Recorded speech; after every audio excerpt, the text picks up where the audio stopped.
bienvenue dans cette nouvelle vidéo. Aujourd'hui, on s'attaque à quelque chose de très spécial pour moi, vu qu'on va parler de mon influenceuse préférée, enfin mon influenceuse make-up préférée plutôt. On va parler de Eyo Coralie et on va venir tester ses palettes. Donc une palette aujourd'hui, il y aura une autre vidéo sur la deuxième palette, vu que c'est un diptyque. On a la palette Douce Romance ici, la palette My Freaky Friday juste là. Donc les deux sont vendus ensemble, mais aujourd'hui on va tester Douce Romance et pour la prochaine fois on testera Freaky Friday.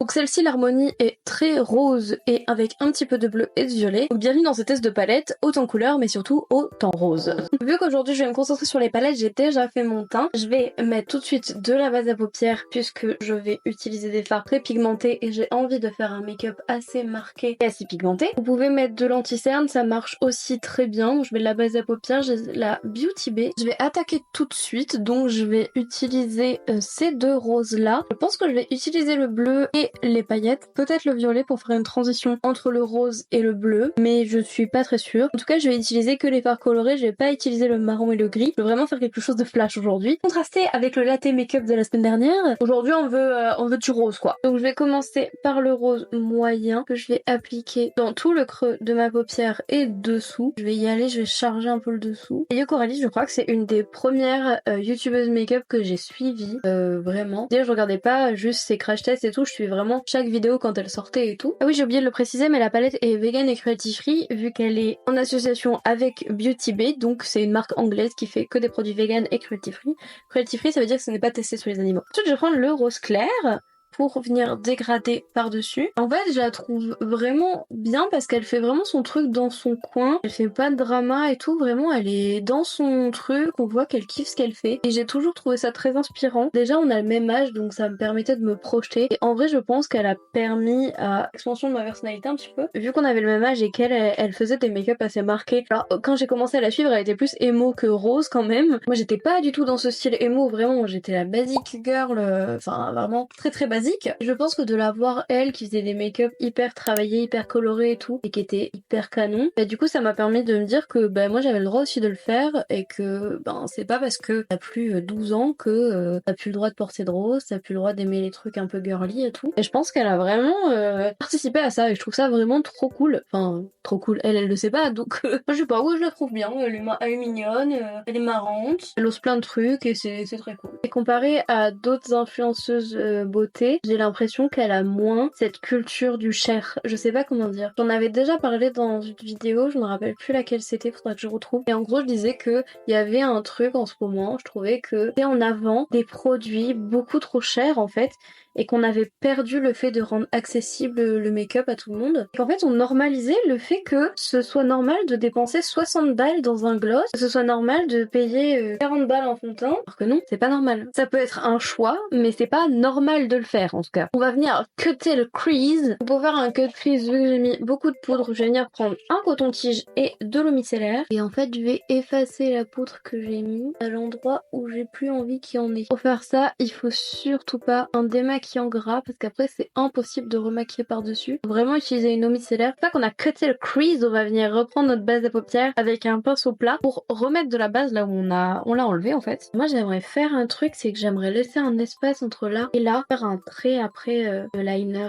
Je vais mettre les paillettes. Alors je prends les paillettes roses avec un petit pinceau. Ok, ça a l'air de marcher. Je vais déposer tout doucement en laissant du coup une toute petite gouttière en haut entre mon fard violet et les paillettes ici. Oh, je sais ce que je vais faire, ça va être bien. Pour la petite gouttière que j'ai entre le rose et le violet, du coup je voulais mettre un liner blanc un petit peu irisé, mais finalement je vais mettre les paillettes bleues, je pense. Ça va rappeler un petit peu le violet, c'est très bien, je pense que c'est cool. Et je viens les déposer, je ne sais pas si ça a marché, hein. Je vous préviens d'avance, je ne sais pas. Et je viens les déposer dans la gouttière. Ça marche un petit peu, mais c'est quand même pas fait pour, hein. C'est vraiment pour être écrasé sur la paupière. Écoutez, en y allant doucement, ça peut le faire. Attention, le reflet.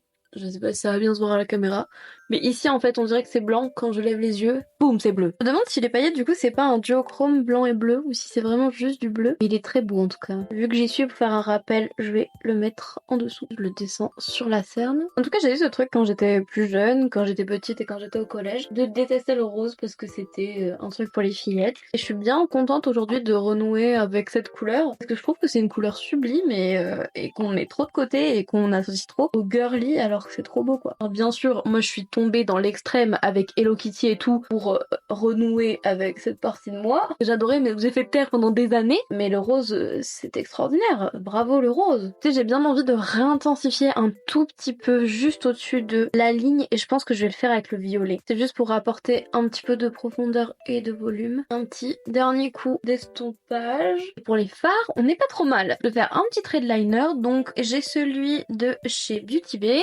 Il est pas mal. Je vais voir justement s'il accroche bien sur les paillettes. Bon, normalement c'est des paillettes Beauty Bay avec un liner Beauty Bay qui marche pas, c'est que c'est vraiment pourri. Donc en fait je vais venir le relier avec la pointe qui est là, donc je trace un trait d'ici à là. Ensuite je fais mon trait sur mon œil. Et là je relie les deux comme je peux avec le trait du dessus. Mon liner sur les paillettes, nickel, hein. Il glisse super bien, il marque super bien. Foncez, il est génial pour le prix.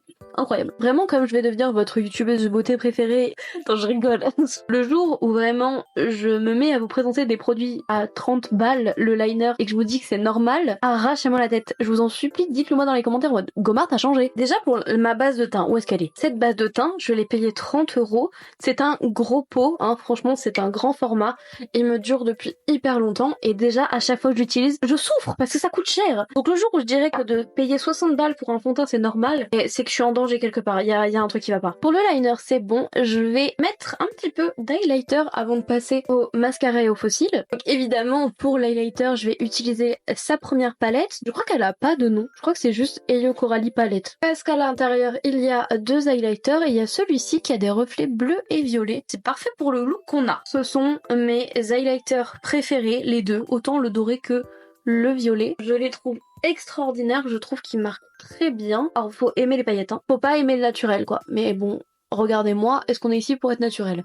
Je sais pas si on voit bien le reflet, mais je suis en métal. Appelez-moi Gomard de métal. Un petit coup de mascara avant de passer aux fossiles.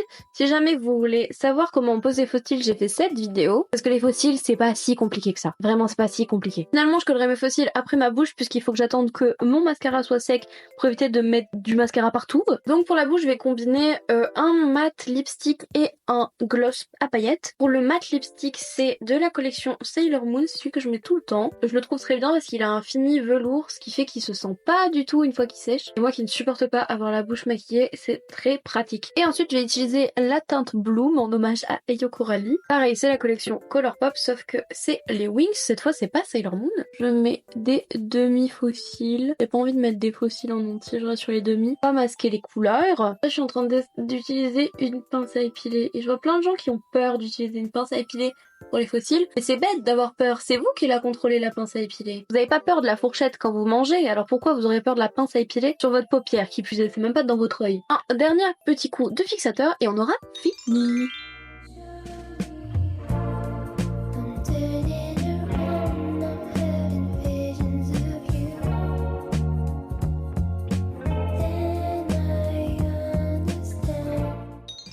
Merci d'avoir regardé cette vidéo, j'espère qu'elle vous a plu. Rendez-vous la semaine prochaine pour tester la deuxième palette, donc Freaky Friday.